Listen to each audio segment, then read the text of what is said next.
மத்தியானம் முட்டை எடுத்துப்பாங்க. இன்னும் நிறைய பேர் பார்த்தீங்கன்னா, நைட்டு முட்டை எடுக்கிற பழக்கம் இருக்கும்.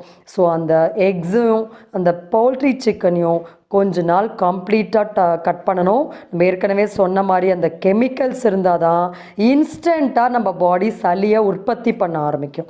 ஓகே. அடுத்து 3வது மிகப்பெரிய தவறு பார்த்தீங்கன்னா, சாப்பாட்டில் அதிகபட்சமான ரவை, மைதா, கோதுமை பொருட்கள் இருக்கிறது. கோதுமை ரொம்ப ரொம்ப நல்ல பொருள். அதை ஏன் எடுக்கக்கூடாதுன்னு சொல்கிறாங்க அப்படின்னா, இன்றைக்கி கோதுமையில் பார்த்தீங்கன்னா நிறைய ஹைப்ரிட் வெரைட்டி இருக்குது. நீங்கள் கூகுளில் போய் கூட சர்ச் பண்ணி பார்க்கலாம்.